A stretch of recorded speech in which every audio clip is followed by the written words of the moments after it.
Hello happy souls. இன்னைக்கு என்ன video பார்க்க போகிறோம் அப்படின்னா, நேத்தி மார்கழி மாதம் ஸ்டார்ட் ஆயிடுச்சு. சூப்பராக கோலம்லாம் போட்டு கலர் அடிக்கணும்னு எல்லாம் ரெடி பண்ணி வச்சுருந்தேன். காலையில் ஏஞ்சி வந்து பார்த்தா சரியான மழை வந்துடுச்சிங்க. அதனால கோலம் போட முடியல. சரி கோலம் தான் போட முடியல அப்படின்னு சொல்லிட்டு குலதெய்வ கோயிலுக்கு போயிட்டு வரலான்ட்டு எங்கள் வீட்டிலேருந்து கொஞ்சம் தூரத்தில் இருக்க காத்தாயி அம்மன் கோயிலுக்கு தான் வந்து போயிருந்தோம். ஸோ அங்கே போயிட்டு சாமிலாம் நல்லா சூப்பராக பார்த்துட்டு கிளைமேட்டுமே வந்து பார்த்திங்கன்னா நேத்தி வந்து நல்லா ஏற்காட்டிலலாம் இருக்கும் இல்லையா, ஸோ அந்த மாதிரி குளு குளுன்னு இருந்துச்சு கிளைமேட்டு.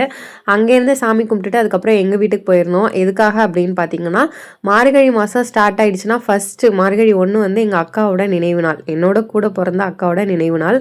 அவங்களுக்கு வந்து எப்பொழுதுமே வந்து படைப்போம். ஸோ அதுக்காக எங்கள் வீட்டுக்கு போயிருந்தேன்.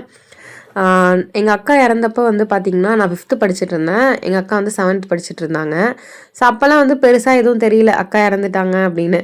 காலம் போக போக இப்போல்லாம் வந்து ஏதாவது ஒரு தனியாக ஃபீல் பண்ணும்போது வந்து பார்த்திங்கன்னா, ஸோ அக்கா இருந்திருக்கலாமோ, கூட யாராவது ஒருத்தவங்க இருந்திருந்தா நம்மளோட ஃபீலிங்ஸை ஷேர் பண்ணுறதுக்கு நல்லா இருந்திருக்குமே அப்படின்னு இப்போல்லாம் நான் ரொம்ப ஃபீல் பண்ணுறேன். ஏன்னா எல்லாத்தையுமே அம்மா அப்பா கிட்ட சொல்ல முடியாது இல்லையா, அவங்களுக்கும் வயசாகுது, அவங்களும் கஷ்டப்படுவாங்க இல்லையா. ஸோ அந்த மாதிரி ஃபீல் ஆகும் லோன்லியா. அப்போ வந்து நான் தனியாக எங்கள் அக்காட்ட பேசுகிற மாதிரியே வந்து பேசுவேன், நிறைய விஷயத்த சொல்லுவேன். இதுதான் எங்கள் அக்காவுக்கும் எனக்கும் உள்ள பாண்டிங். ஸோ வருஷம் வருஷம் வந்து எப்படியும் மறக்காமல் படைக்கிறதுக்கு வந்து போயிட்டு வந்துடுவேன். எப்பொழுதும் போல் வடை பாயாசம் அப்புறம் ட்ரெஸ் இதெல்லாம் எடுத்து வச்சு படைச்சாங்க. ஸோ அங்கே போயிட்டு வந்து மதியம் வந்து அங்கே தான் லஞ்சு சாப்பிட்டேன். அதனால தான் நேற்று வந்து வீடியோ போட முடியல. கொஞ்சம் மனசுமே கஷ்டமாயிடுச்சு அங்கே போயிட்டு வந்ததுலேருந்து. சரி அப்படின்ட்டு அப்படியே அன்றைக்கி நேற்று ஃபுல்லாக அப்படி தாங்க போணுச்சு. அம்மாவில் வந்து துணூர்லாம் பூசி விட்டாங்க. அதுக்கப்புறம் எல்லோரும் வந்து நிறைய ஸ்நாக்ஸ்லாம் வாங்கி வச்சு படைப்பாங்க. எப்பொழுதுமே அப்படி தான் செய்வாங்க.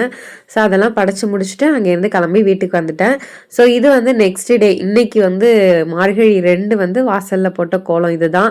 ஸோ இன்றைக்குமே வந்து மழை வர மாதிரி தாங்க இருந்துச்சு. சரி இருந்தாலும் இருக்கட்டும், நான் சின்னதாக நடுவில் மட்டும் கோலம் போட்டு சின்னதாக கலர் அடிச்சிட்டேன். ஸோ இந்த கலர் மட்டும் தான் வீட்டில் இருந்துச்சு. இது வந்து போன வருஷம் வாங்கின கலரு. ஸோ அதை வச்சு யூஸ் பண்ணி ஒரு சின்னதாக கலர் கோலமாக போட்டுட்டு வாசலில் வந்து மார்கழி மாதத்துக்கு விளக்கேற்றி வைப்போம் இல்லையா, ஸோ 2 விளக்கு ஏற்றி வச்சுட்டு சிம்பிளாக வந்து கோலம் போட்டாச்சு. சரி கோலம் போட்டுட்டு உள்ளே வந்து பார்க்குறேன், நல்லா மேகம்லாம் அப்படியே கலைஞ்சி மழை வர மாதிரி இருந்துச்சு. ஆஹா மழை வரக்கூடாதுடா அப்படின்னு வேண்டிகிட்டு இருந்தேன். அப்பயுமே மழை பெஞ்சு நான் போட்ட கோலம் எல்லாமே அலைஞ்சிடுச்சு.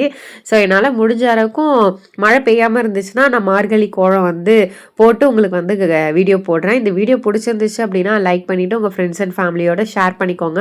ஃபர்ஸ்ட் டைம் நம்ம சேனலில் பார்க்குறீங்க அப்படின்னா மறக்காமல் சப்ஸ்கிரைப் பண்ணிக்கோங்க.